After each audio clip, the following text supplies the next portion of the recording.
পত্রিকা না যেখানে লেখা দিলেই ছাপাবে সেরকম না, কলাম লিখেছেন প্রথম আলোতে, যাতে অন্য সার্কেলের মানুষের চোখেও জিনিসটা পড়ে।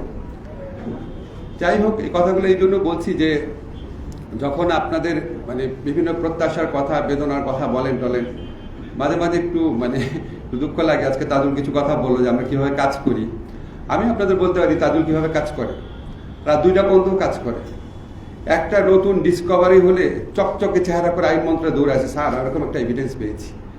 এই যে ইমোশন, এই যে পরিশ্রম, এই যে কষ্ট এই পুরা টিম করছে, এই যে এটার সাথে আমরা যে লেগে আছি। তাজুলের সাথে দেখা হলে প্রথম কথা, তাজুল আমরা নিজের কাছে নিজে মুখ দেখাতে পারবো না, আল্লাহর কাছে জবাব দিতে পারবো না।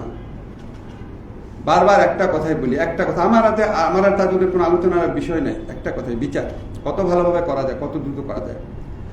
তারপর অনেক অভিযোগ শুনি, অনেক কিছু শুনি, খুব দুঃখ লাগে মাঝে মাঝে। তারপর মনে হয় যে এটার জন্যই তো আমাদের সন্তানরা প্রাণ দিয়েছিল, যে আপনারা আমাদের প্রশ্ন করবেন, সমালোচনা করবেন। কষ্ট লাগলেও শুনবো, আবার রিফোকাস করব। কিন্তু আপনাদেরকে একটা জিনিস বলতে চাই, আমি একজন রিলিজিয়াস মানুষ। আমি যখন আপনার নামাজ পড়ি বা যখন আমি এই দায়িত্ব গ্রহণ করেছি, আমি সবসময় বলি আমি যেন আল্লাহর কাছে যেন জবাব দিতে পারি। আমি জানি না, প্রত্যেকে তো আল্লাহকে নিজের মতো করে পারসিভ করে। তো আমি যখন জায়নামাজে যাই, দোয়া পড়ি, তখন মনে হয় যে আল্লাহ তো আমাকে দেখছে। আমি কি আল্লাহর কাছে জবাব দিতে পারবো আমার এই উপদেষ্টা হিসেবে দায়িত্ব গ্রহণ করার পর? আপনাদেরকে কনফিডেন্টলি বলে যাই, উপরে আল্লাহ আছে, অবশ্যই পারবো। কোনো রকম কোনো গাফলতি কোনো জায়গায় করি নাই, কোনো রকম কোনো অন্যায় কোনো জায়গায় করি নাই। জীবনে কোনোদিন এত পরিশ্রম করি নাই। আমার পিএইচডি থিসিস করার সময় এত পরিশ্রম করি নাই। আপনাদের এই কথাগুলো কেন বলছি? শুধু এটা বলার জন্য, আর যাই করেন এই বিচার নিয়ে আমাদের আন্তরিকতায় কোনো রকম বিন্দু মাত্র সন্দেহ রেখেন না। আল্লাহর কাছে জবাব দেবো এই বিচার নিয়ে। মানুষ তো অনেক তুচ্ছ ব্যাপার, আল্লাহর কাছে জবাব দেওয়ার জন্য প্রস্তুত আছি।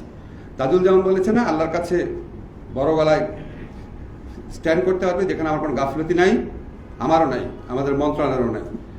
তাজুলকে বলা আছে, আমার মন্ত্রণালয়ে বলা আছে, আমি যদি নাও থাকি তাজুল যা চাবে দিবা, যা চাবে দিবা। তাজুল সাক্ষী আছে। নিজের মন্ত্রণালয় পারি না, অন্য মন্ত্রণালয়ে ফোন করে করে গাড়ি নিয়ে নিয়েছি। আমার মন্ত্রণালয়ে তো গাড়ি নাই। যা করার করেছি। এগুলো শুধু বলতে চাই না। একটা বিল্ডিং যখন পুরনো আদালত রেনোভেট করা হবে, আমাদের পূর্ত মন্ত্রণালয়ের ইঞ্জিনিয়ার বললেন যে এটা 3 মাস লাগবে। আমি ফোন করে কি স্ক্রিমিং করেছি, কি রাগারাগি করেছি। সেই 3 মাসকে আমরা 1 মাসে নামিয়ে এনেছি। আমরা দুইজন, আমি আদিল ভাই, আমরা রেগুলার পরিদর্শনে যেতাম। আমি জানি না এরপর আর কি করার আছে, আমরা জানি না। আমি জানি যে আমি যদি সন্তানের শহীদ পিতা হতাম, অবশ্যই তারপর আমার প্রশ্ন থাকতো। ওনারা যে কমপ্লেইন করেন, ওনারা যে অভিযোগ করেন, আমার কোনো দুঃখ নাই। আপনার আরো কমপ্লেইন করলেও এটা জাস্টিফায়েবল। আপনাদের মতো আমি সন্তান হারালে আমি আরো বেশি ইমোশনাল হয়ে যেতাম, আরো বেশি এগ্রেসিভলি দাবি করতাম। এটা নিয়ে আমাদেরকে একসেপ্ট করতে হবে। কিন্তু যখন সমাজের অন্যান্য মহল থেকে আসে, বলে বিচার দৃশ্যমান হচ্ছে না, আর কিভাবে দৃশ্যমান হয়? টেলিভিশনে দেখানো হচ্ছে।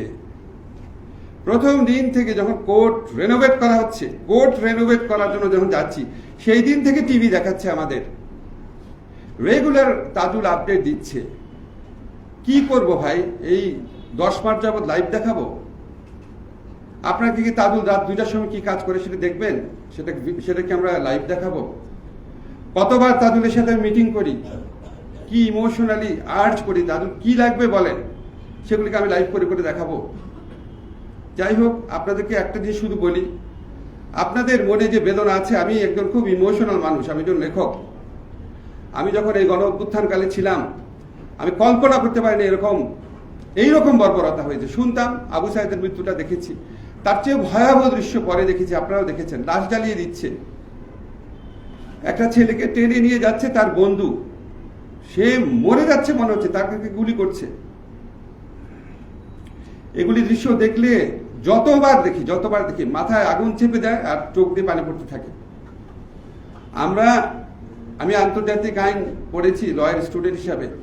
যুদ্ধক্ষেত্রে যুদ্ধক্ষেত্রে আপনার শত্রু যদি আনআর্ম থাকে, তার হাতে যদি কিছু না থাকে, যুদ্ধক্ষেত্রে আপনি তাকে গুলি করতে অ্যালাউড না। গুলি করলে সেটা যুদ্ধ অপরাধ। যুদ্ধক্ষেত্রে যদি একজন গুলি খেয়ে যদি আহত হয়ে পড়ে থাকে, তারপর আপনি তাকে গুলি করতে অ্যালাউড না, করলে এটা যুদ্ধ অপরাধ। যুদ্ধের ময়দানে আপনি আহত লোককে যদি চিকিৎসা না দেন, সেটা যুদ্ধ অপরাধ। যুদ্ধের ময়দানে আপনি যদি ডেড বডি পুড়িয়ে ফেলেন, এটা যুদ্ধ অপরাধ। শেখ হাসিনা এবং তার দোসররা যে অপরাধ বাংলাদেশে করেছে, আমি সরি, আমার মনে হয় 1971 সনে পাকিস্তানি বাহিনী এত জঘন্য অপরাধ করে নাই। মৃতদেহ পুড়িয়ে ফেলা, আহত মানুষকে গুলি করে মেরে ফেলা, আনআর্মড মানুষকে আহত হয়ে যাচ্ছে যখন তখন গুলি করে মেরে ফেলা। আপনারা বলতে পারেন 25শে মার্চে কালো রাত্রে হয়েছে, অবশ্যই 25শে মার্চে কালো রাত্রে ভয়াবহ ঘটনা ঘটেছে, কিন্তু একদম ওটা তো অন্য দেশের বাহিনী, আমরা যদি স্বাধীনতা ঘোষণা করেছি তারপর, মানে আপনি যদি পার্সপেক্টিভ দেখেন, পার্সপেক্টিভ ওয়াইজ ডিফারেন্ট। আমার 71 সনে ডেড বডি পুড়িয়ে ফেলেছে এরকম কোনো ফুটেজ আমি দেখি নাই। বা 71 সনে একজন গুলি খেয়েছে, তাকে ধরে পিছু নিয়ে যাচ্ছে তার বন্ধু, সেই অবস্থাকে গুলি করেছে, এরকম কোনো ফুটেজ বা এরকম কোনো বর্ণনা আমি কোনো মুক্তিযোদ্ধার বর্ণনা করি নাই। অন্যরকম নৃশংসতা থাকতে পারে, কিন্তু এরকম নৃশংসতা কল্প করি নাই। আমরা তো মানুষ, এই বিচারের সাথে যারা ইনভলভ আছে, আমরা বেছে বেছে মানুষগুলোকে ঠিক করেছি। আমি তাদেরকে চিনতাম না, তাদুলকে যখন চিফ প্রসিকিউটর করা হয়েছে, অনেক মানুষ আমাকে বলেছে এই তাদুলকে কেন দিচ্ছেন, কন্ট্রোভার্সি হবে। আমি কিসের কন্ট্রোভার্সি? আমার দরকার এরকম লয়ার যাকে 1000 কোটি টাকা দিয়ে কিনতে পারবে না। সরি, অনেক বড় বড় লয়ার আছে, আমার এই আস্থা নাই তাদের প্রতি। 1000 কোটি টাকা দিয়ে কিনতে পারবে না কি বা পারবে না, এটা 100% আস্থা নাই। তাদুলের জন্য আছে, তাদুলের দক্ষতা নিয়ে আমার কোনো সন্দেহ নাই। এই আইনে প্রসিকিউট করার ব্যাপারে তাদুলের সাথে তুলনীয় হয়তো প্রয়াত ব্যারিস্টার আব্দুর রাজ্জাক বা 2-1 মানুষ হবে, আর কেউ পারবে না।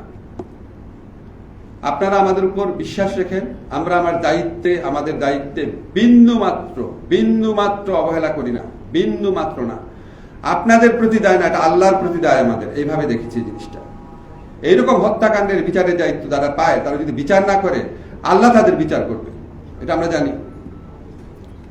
আর আপনারা অনেক টাইম ফ্রেমের কথা বলেন, ধরেন তাদুল আজকে বলেছে ডিসেম্বরের মধ্যে, আমিও একবার ভেতরে যে অগ্রগতি জানি অ্যানালাইজ করে বলেছিলাম হয়তো অক্টোবরের মধ্যে পাবো। এগুলি যদি আমরা বলি আপনারা খুশি হন, কিন্তু এগুলি তো বলা আমাদের ঠিক না। এগুলি বললে তো আমাদের এই কথাগুলো নিয়েই তো যারা এই বিচারের প্রতিপক্ষ আছে, আপনারা জানেন না তারা কিরকম। এত বড় গণহত্যা হয়েছে, বিন্দু মাত্র অনুশোচনা নাই। একটা দল এইগুলি মানে সারা 15টা বছর শুধু মিথ্যা নির্যাতন করে চালিয়েছে, এখনো তাদের মিথ্যাচার বিন্দু মাত্র থামে নাই, এখনো নির্যাতনের ইচ্ছা বিন্দু মাত্র থামে নাই। আপনারা যখন ওই মহাখুনি শেখ হাসিনার অডিওগুলো শুনেন, দেখবেন এখনো তার নির্যাতন করার ইচ্ছা পুরা মাত্রায় আছে, প্রতিশোধ নেওয়ার। এরা কি এই বিচারের কোনো রকম যদি গাফলতি থাকে, কোনো রকম ফল্ট থাকে, বা যদি নাও থাকে, সেটা এক্সপ্লোর করার চেষ্টা করবে না? তা আমি যদি আপনাকে বলি এই মাসের মধ্যে ইনশাল্লাহ বিচার হবে, আমি মনে করছি, আমাকে তো ওই আদালতের বিচারক আমাকে তো ভৎসনাও করেছে, কারেক্টলি ভৎসনা করেছে। আমি কি এখন সিভিল সোসাইটির আসিফ নজরুল যে আমি বলবো এত তারিখের মধ্যে বিচার হবে, এত তারিখের মধ্যে বিচার চাই, এত তারিখের মধ্যে বিচার হচ্ছে? আমার তো অনেক দায়িত্ব রাখতে হবে, আমার এই বিচারকে সমালোচনার ঊর্ধ্বে রাখতে হবে। আপনাদের খালি একটা জিনিস বলি, আপনারা মনে রেখেন, এই বিচার নিয়ে আপনাদের হতাশ হওয়ার কিছু নাই। এবং আমি বিশ্বাস করি আদালতের স্বাধীনতা আমাদের রক্ষা করতে হবে। বলতে পারি না যে আমি অবশ্যই হবে, বলতে পারি না, বাট আমি বিশ্বাস করি যে এই প্রক্রিয়ায় বিচার এগোচ্ছে। ইনশাআল্লাহ আমাদের সরকারের আমলে আপনারা কাঙ্ক্ষিত যেই মামলাগুলোর রায় চাচ্ছেন সেগুলি পাবেন ইনশাআল্লাহ। সেকেন্ড একটা কাজ আমরা করে যাচ্ছি, অবশ্যই তাদুলরা করছে, প্রসিকিউশন টিম করছে, ইনভেস্টিগেশন টিম করছে। এমনভাবে বিচারের অকাট্য সাক্ষ্য প্রমাণ আমরা রেখে যাব, কোন সরকার চাইলেও বিচার থেকে সরতে পারবে না, এটা আপনারা নিশ্চিত থাকেন। যদি আমি ফাউন্ডেশন অসাধারণ করে দিয়ে যাই, যে ফাউন্ডেশন অস্বীকার করা পরবর্তী সরকারের জন্য সম্ভব হবে না। আর আমি বিশ্বাস করি না পরবর্তীকালে যেই ক্ষমতায় আসুক, বিএনপি হোক, জামাত হোক, এনসিপি হোক, আমি বিশ্বাস করি না, সরি ভাই, আমি বিশ্বাস করি না যে তারা বিচারে শৈথিল্য বা গাফলতি দেখাবে। তারা সবাই এই 15 বছরের নির্যাতিত মানুষ, তারা শেখ হাসিনা সরকারের ফ্যাসিজম আপনার আমার থেকে কম দেখে নাই।